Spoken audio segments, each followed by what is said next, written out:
చేరిన పాపులనెల్ల కడుగును తన దూరక్షముతో.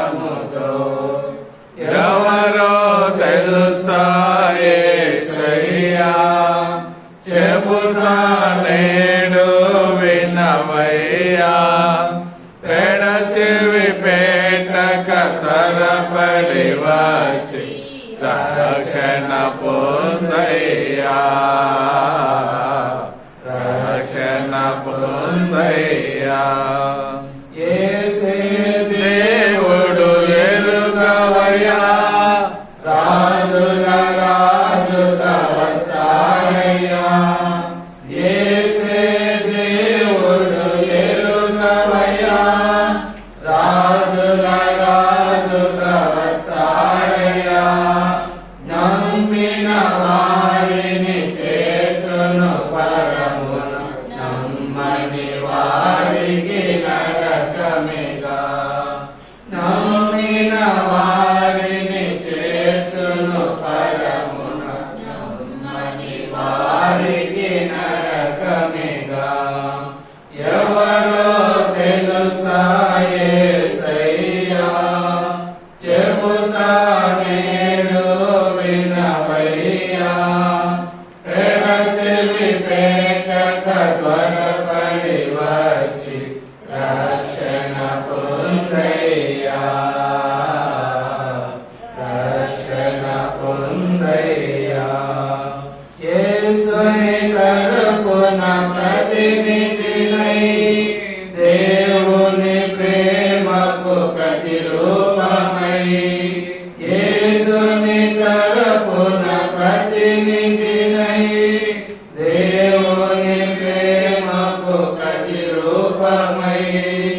అతి వినయముగా బ్రతిమాలుచున్నాను, నేడే నమ్ముము యేసు ప్రభువు. అతి వినయముగా బ్రతిమాలుచున్నాను, నేడే నమ్ముము యేసు ప్రభువు. ఎవరో తెలుసా యేసయ్యా, చెబుతా నేడు వినవయ్యా. పెడచెవి పేటక త్వరపడి వచ్చి రక్షణ పొందయ్యా, రక్షణ పొందయ్యా.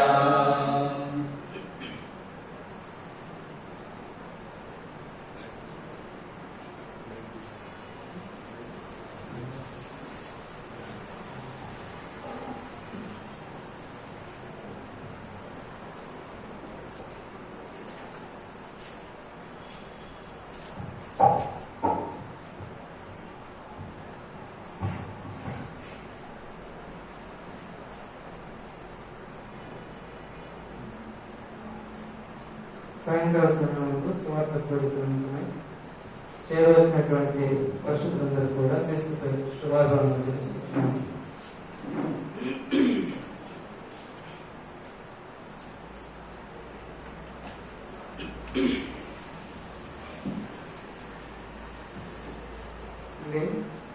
స్వార్థ కూడా జ్ఞాపకము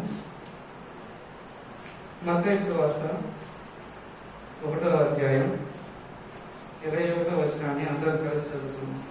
మత్తయి సువార్త 1వ అధ్యాయం 21వ వచనాన్ని అందరం కూడా కలిసి చదువుతున్నాం. ఆమె ఒక కుమారుని కలను తన ప్రజలను వారి పాపముల నుండి ఆయనే రక్షించిన కనుక ఆయనకు యేసు అను పేరు పెట్టుకోవాలి. దేవుని సహాయం కొరకు ప్రార్థన చేసుకున్నాం. పరిశుద్ధుల తండ్రి, దేవాన్ని పాదాలకు వందనాలు తెలుసుకుంటున్నాను. సండే ఇంతవరకు కూడా పాటల ద్వారా మీరు మహిమ పొందినారు.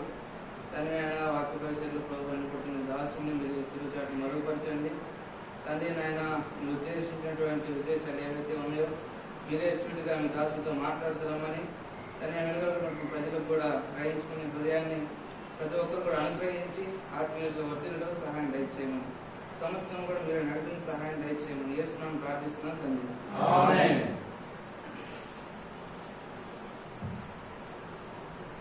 ఇక్కడ రాయించబడినట్లుగా ఆమె యొక్క కుమారుని కలను తన ప్రజలను వారి పాపముల నుండి ఆయనే రక్షించిన కనుక ఆయనకు యేసు అని పేరు పెట్టదని. యేసుక్రీస్తు వారి జన్మ ఏ విధంగా ఉందంటే, అందరి జన్మలే ఉండక ఒక ప్రత్యేకమైన విధానంలో దేవుని దూత చేత చెప్పబడుతూ కన్యక గర్భంలో దేవుడు యేసుక్రీస్తు వారు ఏ విధంగా అయితే జన్మిస్తూ వచ్చారో, మనుషులైతే స్త్రీ పురుషుల కన్యక వల్ల జన్మిస్తే, అయితే మన యేసుక్రీస్తు వారు మాత్రం వారు ఏ విధంగా ఒక కన్యక గర్భమందు దేవుని యొక్క ప్రతినిధిగా మన కొరకు మన పాపాల నిమిత్తము ఆయన రక్షించాలని ఏ విధంగా అయితే ఈ యొక్క భూలోకంలో ఒక మానవునిగా పుట్టాలని ప్రవక్త ద్వారా చెప్పబడినట్లుగా ఆయన మన కొరకు జన్మిస్తూ వచ్చారు. ఆయన జన్మించడానికి గల కారణం, మనం మనుషులుగా ఏ విధంగా అయితే అనేకమైన పాపాలు చేస్తూ వస్తుంటున్నామో, పాపాలకు ప్రాయశ్చిత్తం లేని వారుగా ఆయన యొక్క శిక్షకు పాత్రలు అవుతూ ఉన్నప్పుడు, అటువంటి శిక్ష నుంచి తప్పించడానికి నీకు నాకు రక్షణ ఇవ్వాలని తను ఏర్పరుచుకున్నటువంటి ఆ యొక్క స్థిరమైన రాజ్యంలో నిన్ను నన్ను ఏర్పరచుకున్నటకు ఆయన ఈ భూమి మీదకి వస్తూ వచ్చాడు. అయితే మనం ఏ విధంగా అయితే ఈ లోకాశలతోటి శరీరాశలతో జీవడమంతో కూలిపోయినప్పుడు మనం దేవుని ఎరిగిన వారంగా ఉంటూ వచ్చాం. ఒక దినాన దేవుడు శపించబడినటువంటి ఎరుకో పట్టణం కూడా వెళుతూ ఉంటున్నాడు. లూకా రాసినటువంటి సువార్త 19వ అధ్యాయంలో మనం వ్యక్తిని చూడొచ్చు. అతను ఎవరంటే జక్కయ్య అనేటువంటి సుంకపు గుర్తుదారుడు.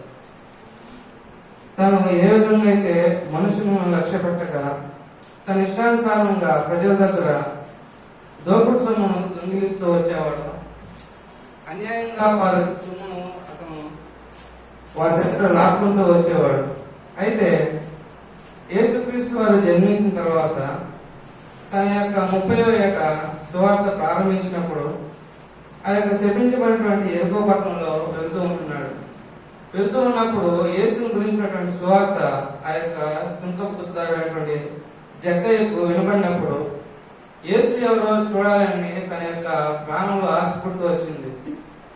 తను ఏ విధంగా ఉంటాడో, అనేక మంది మరి పాపం రక్షిస్తున్నాడు కదా అని తను ఏ విధంగా చూడాలని తను ఆశించినప్పుడు, పుట్టుబడినందున ఆ యొక్క మేలు చెట్టుకి యేసుక్రీస్తు వారిని చూడాలని తను ఆశపడుతూ ఉన్నాడు.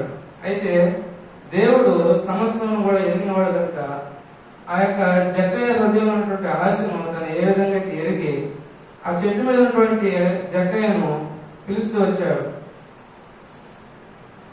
5వ వచనం చదువుతున్నట్లు, యేసు ఆ చోటికి వచ్చినప్పుడు కనులెత్తి చూసి, జక్కయ్య త్వరగా దిగుము, నేను నీ ఇంట ఉండవలసి ఉన్నదని అతనితో చెప్పగా అతడు త్వరగా దిగి సంతోషంతో ఆయన చేర్చుకొనెను. అందరూ అది చూసి ఈయన పాపి అయిన మనిషిని యొద్ద బస చేయ వెళ్ళనని చాలా సనుకొనిది. జక్కయ్య నిలబడి, ఇదిగో ప్రభువా, నా ఆస్తిలో సగం పేదలకిచ్చుచున్నాను. నేనెవరి యొద్దైనను అన్యాయముగా దేనినైనను తీసుకుని ఎడల అతనికి 400 మరలా చెల్లించునని ప్రభుతో చెప్పెను. అందుకు యేసు, ఇతడును అబ్రహాము కుమారుడే, ఎందుకనగా చాలు. ఏ విధంగా అయితే జక్కయ్యకు యేసుక్రీస్తు వారు రక్షణ ఇవ్వాలని తన హృదయంలో ఉన్నటువంటి ఆశను గమనించినటువంటి దేవుడు జక్కయ్యను చూసి, జక్కయ్యను త్వరగా కిందకి దిగిరా, నేను నీ ఇంటవలసి ఉన్నాను అన్నప్పుడు తన హృదయంలో చెప్పలేనంత ఆనందం. అయితే యేసుక్రీస్తు వారు తన ఇంటికి వస్తున్నాడంటే ఎవరికైనా ఆనందం. అయితే అటువంటి పాపినటువంటి అన్యాయంగా దోచుకున్నటువంటి పాపి దగ్గరికి యేసుక్రీస్తు వారు వచ్చినప్పుడు సామాన్యంగా ఊరు వారు ఎవరు కూడా జక్కయ్యను ఎవరు కూడా లెక్క చేయరు, తనందరూ కూడా అసహించుకునేవారు.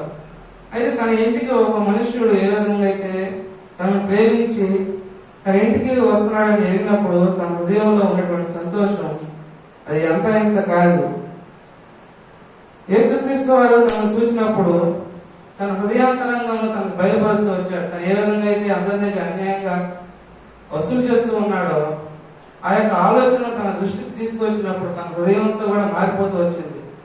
అంతకుముందు ఎవరిని కూడా లక్ష్య పెట్టినటువంటి ఆ జక్కయ్య తన హృదయంలో మారు మనసు కలిగి దేవుని వచ్చినటువంటి రక్షణను తను అనుభవించిన తర్వాత తన హృదయం అంతా కలిగిపోతూ వచ్చింది. ఎవరి దగ్గర అయితే అన్యాయంగా తీసుకుంటూ వచ్చాడో వారికి తిరిగి 4 గంటలు కూడా చెల్లించేవాడిగా అంతగా తన మనసు మారుతూ వచ్చింది. కనుకనే దేవుడు తన పట్ల సాక్షి ఏ విధంగా చెబుతూ వచ్చాడంటే, ఇతను అబ్రహాము కుమారుడే, ఎందుకనగా నేడు ఇంటి రక్షణ వచ్చినది. అబ్రహామును ఏ విధంగా దేవుడు ఏర్పరచుకొని తన నీతికి వారసులుగా చేసుకుంటూ వచ్చాడు, తన యొక్క వారసత్వంలో ఈ పాపినటువంటి జక్కయ్యను కూడా చేస్తూ వచ్చాడు. ఎంత అదృష్టం ఉంటే ఆ జక్కయ్యను యేసుక్రీస్తు వారు ఆ యొక్క కుటుంబంలో తను చేర్చుకుంటూ వచ్చాడు.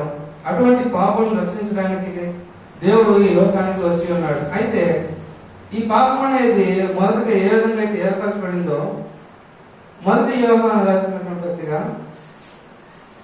3వ అధ్యాయం 8వ వచనం చదువుతున్నాం. మొదటి యోహాను, అపవాది మొదటి నుండి పాపము చేయుచున్నాడు కనుక పాపము చేయవాడు అపవాది సంబంధి. అపవాది యొక్క క్రియలను లయపరచుటకే చాలు. అపవాది మొదటి నుండి పాపం చేస్తున్నాడు. ఏ విధంగా అంటే దేవుడు ఏదైనా వనంలో ఆదాముని అవ్వని ఏర్పరచుకొని వారికి దాని మీద సమస్తం కూడా అధికారం ఇచ్చి వారిని ఏమని దేవుడు శ్రమించినప్పుడు వారు ఆ యొక్క ఏదైనా తోటలో ఎప్పుడు కూడా హాయిగా ఉంటూ వచ్చారు.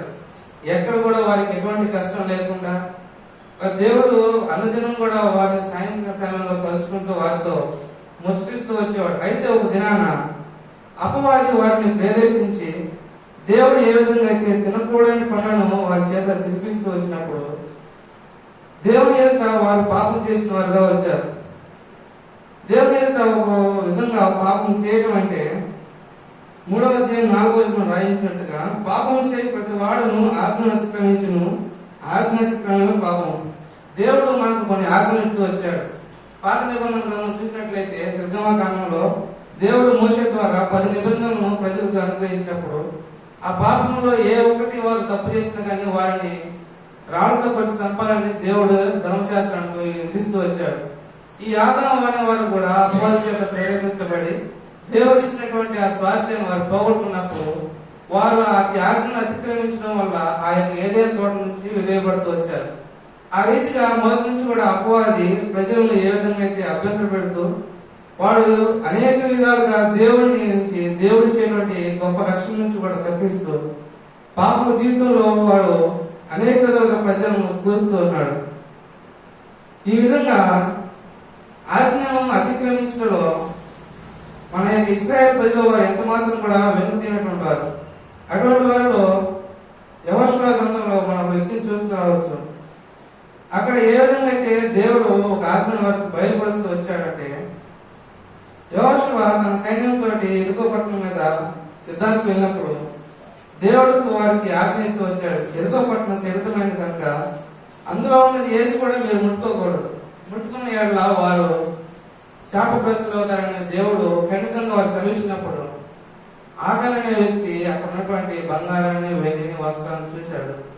తన చూపు ద్వారా కలిగినటువంటి పాపంతో దేవునికి విధేయత లేనివాడిగా తన యొక్క ఉన్నటువంటి ఆ సంఘంలో ఆ యొక్క ప్రజలలో ఆకలిని ఒక వ్యక్తి చేసినటువంటి తప్పు వల్ల తన కుటుంబాన్ని, తన ఆస్తిని, సమస్తాన్ని కూడా ఆకూరలో పడవేయబడి రాళ్లతో పట్టుబడి చంపుతూ వచ్చారు. మన శరీరంలో ఉన్నటువంటి ప్రధానమైనటువంటి అవయవాల్లో ఒకటైనటువంటి మన నేత్రము అది అనేకమైనటువంటి పాపాలకు దారితీసేవారుగా మనం చూడవచ్చు. ఆకాని యొక్క దృష్టి ఆ యొక్క బంగారు మీద పడినప్పుడు తనను ఆశించాలని, తనను తెచ్చి దాచుకోవాలని తనకు హృదయంలో ప్రేరణ కలిగించినటువంటి అపవాది ఆ యొక్క సమయంలో అపవాది చేసినటువంటి ఆ యొక్క బందీలో ఆకారం పట్టుకోదు వచ్చాడు. ఈ విధంగా ప్రతి వ్యక్తి కూడా నశించి దేవుడు ఇచ్చినటువంటి గొప్ప ఆధిక్యతను కోల్పోతూ వస్తూ ఉంటున్నారు. అటువంటి పట్టణాన్ని రక్షించాలని దేవుడు ఏ విధంగా అయితే ఆ శబ్దమైనటువంటి ఎక్కువ పట్టణంలో ఉన్నటువంటి ఆ జక్కయ్యను దేవుడు రక్షిస్తూ వచ్చాడు, తన ఇంటికి రక్షణ కలిగిస్తూ వచ్చాడు. అయితే అనేక విధములుగా మనం దేవునికి విరోధంగా ఉన్నప్పటికీ కూడా యేసుక్రీస్తు వారు మన పట్ల తను చూపినటువంటి మహాప్రేమ బట్టి మనం ఎన్ని పాపాలు చేసినప్పటికీ ఇంట్లో మనం సమయిస్తూనే ఉన్నాడు. ఆ దినం చేసినటువంటి ఆకారం ఒక పాపమే. మనమైతే ఎన్నో విధాలుగా లెక్కలేని విధములుగా మన దేవునికి విధేయత లేకుండా పాపాలు చేస్తూ ఉంటున్నాం. అయితే ఆయన ప్రేమ ఎలాంటిదో, ఆయన ప్రేమ మనం ఏ విధంగా అయితే రక్షిస్తూ వచ్చిందో రోమిలకు రాసినటువంటి పత్రికలో 5వ అధ్యాయం, రోమిలకు రాసిన పత్రిక 5వ అధ్యాయం 8వ వచనంలో దేవుడి ప్రేమ ఎలాంటిదో, అయితే దేవుడు మన ఎడల తన ప్రేమను వెల్లడిపరుచున్నాడు. ఎట్లనగా మనం ఇంకను పాపులమై ఉండగానే క్రీస్తు మన కొరకు చనిపోయెను. కాబట్టి ఆయన రక్తం వలన ఇప్పుడు నీతిమంతులుగా తీర్చబడి మరింత నిశ్చయముగా ఆయన ద్వారా ఉగ్రత నుండి రక్షింపబడము చాలు. దేవుని ప్రేమ మన ఎడల ఏ విధంగా అయితే వెల్లడిపరుస్తుందంటే, మనం ఇంకా కూడా పాపంలో ఉండగానే మనం అనుదినము కూడా అనేక విధంగా దేవునికి వ్యతిరేకమైన పాపంలో కూలిపోయినప్పుడు కూడా ఆయన ఇచ్చినటువంటి గొప్ప రక్షణ బట్టి మనం ఇంకా కూడా సజీవులుగా నిలబడుతూ ఉంటున్నాం. ఆయన ప్రేమ మనం ఇంకా పాపమైన కానీ క్రీస్తు మన కొరకు చనిపోయాడు. క్రీస్తు ఏ విధంగా అయితే తన రక్తం ద్వారా మనకు పాప విమోచన కలిగిస్తూ వచ్చాడో, ధర్మశాస్త్రానుసారంగా ప్రజలందరూ కూడా పాపాలు చేస్తూ అనేకమైనటువంటి ఎడ్ల ద్వారా, కోడల ద్వారా, వారి రక్తం ద్వారా వారికి ఉన్నటువంటి ఆ పాపాన్ని వారు నిర్మూలన చేసుకుంటూ వచ్చినప్పుడు దేవుడు ఆ యొక్క క్రియను చూసి ఈ విధంగా నా ప్రజలు ఏ విధంగా అయితే నశించిపోతున్నారని, ఆయన యొక్క అమూల్యమైనటువంటి నిష్కలంకమైన రక్తం ఏదైతే ఉందో ఆ రక్తం ద్వారానే ప్రతి మానవుని యొక్క పాపానికి విమోచన కలుగునని దేవుడు భావించి ఆయనే నలుగురుగా మన యొక్క భూలోకానికి వచ్చినప్పుడు మన కొరకు చనిపోతూ వచ్చాడు. కాబట్టి ఆయన రక్తంలో ఇప్పుడు మనం నీతిమంతులుగా తీర్చబడుతూ వచ్చాం. మనం ఎన్ని పాపాలు చేసినప్పుడు కూడా క్రీస్తు మన ఎడల దేవుని యొక్క విజ్ఞాపన చేస్తూ మన పాపాల నిమిత్తము ఆయన మనల్ని ఇంకా పవిత్రులుగానే చేస్తూ ఉన్నాడు. కాబట్టి ప్రియమైన వారులారా, దేవుడు ఇచ్చినటువంటి గొప్ప కృపను బట్టి ఈ దినమున దేవుడు మనం ఈ విధంగా నిలబడుతూ వచ్చాడు. అయితే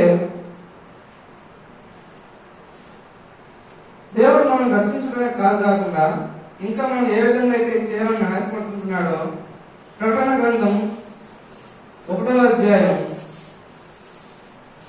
6వ వచనంలో మనం చదువుకున్నాం. మనల్ని ప్రేమించు తన రక్తము వలన మన పాపముల నుండి మనల్ని విడిపించిన వానికి మహిమయు ప్రభావము యుగ యుగములు కలుగును గాక. ఆమేన్. ఆయన మనలను తన తండ్రి యొక్క దేవునికి ఒక రాజ్యముగాను యాజకులుగాను చేశాను. చాలు. ఏ విధంగా అయితే మనం దేవుడు ఎంత ఆధిక్యత ఇస్తూ వచ్చాడంటే, తన తండ్రి యొక్క దేవునికి ఒక రాజ్యముగాను యాజకులుగాను చేశాను. ఒకప్పుడైతే మనం అపవిత్రతలో కూలిపోయినటువంటి వారు దేవునికి వెలుపట్ల ఉండి దేవుని సన్నిధిని మనం చేరుకునేటువంటి స్థితిలో మనం ఉన్నప్పుడు మన పాపాల ద్వారా ఆయనే మన పాపాలకు విమోచన కలిగించి తన రక్తంతో మనం శుద్ధి చేసి ఈ దినమున తనకు ఒక రాజ్యంగాను ఒక యాజకులుగాను చేసుకుంటూ వచ్చాడు. దేవుడు మనకు ఇచ్చినటువంటి ఆధిక్యతను బట్టి కూడా ఆయనకు కృతజ్ఞతలు చెల్లిస్తూ ఆయన యొక్క మహిమకు మన పాత్రలు అన్నట్లు కూడా ఆయనకు లోబడి జీవించాలని ఎంతగానో దేవుడు ఆశపడుతున్నాడు. కాబట్టి ప్రియమైన వారులారా, దేవుని యొక్క క్రియ ఏవైతే ఉందో మనుషులను రక్షించాలని, వారి పాపం నుంచి విడిపించాలని ఆయన ఆశపడుతూ ఈ లోకానికి వచ్చాడు.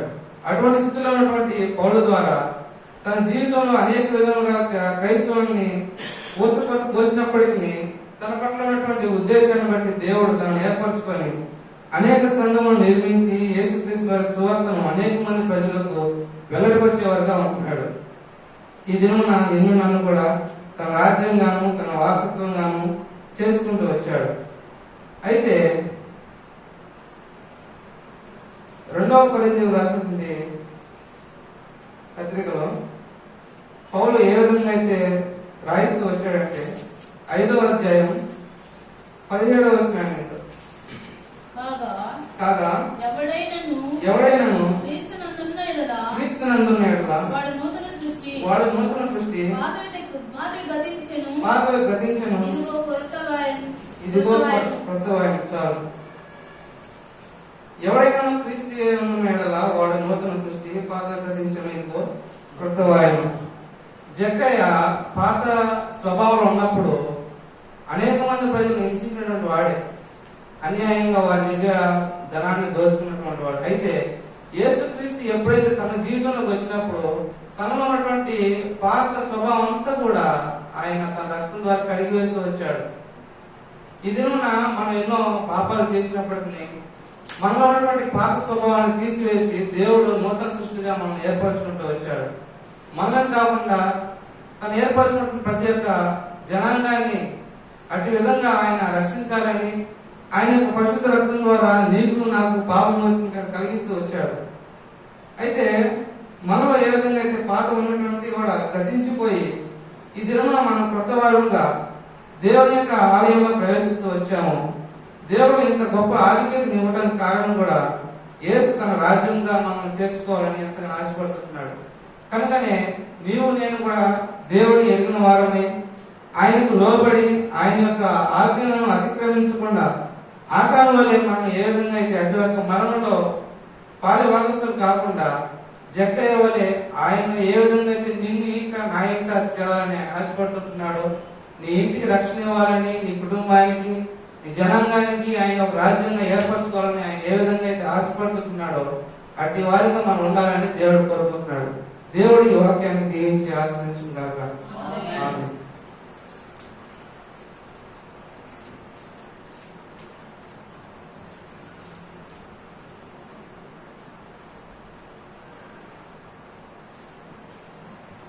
కాబట్టి విన్న వాక్యాన్ని అర్థం చేసుకొని మరి దేవుడు ఇచ్చిన అశ్రేష్టమైన లేఖనముల ద్వారా మనందరం కూడా ఇంకా ఇంకా మన జీవితంలో అడ్డుబండలుంటే తీసివేసుకొని దేవుడు ఇచ్చిన తరుణాన్ని మనం సద్వినియోగం చేసుకొని ఇంకా రక్షణ కార్యం మన అంతరంగంలో లోతైన కార్యం జరగకపోతే లోతైన కార్యాన్ని జరిగించుకున్నట్టుకు దేవుడు ఈ సాయంకాల సమయంలో నిన్నే పిలుస్తుంటున్నాడు.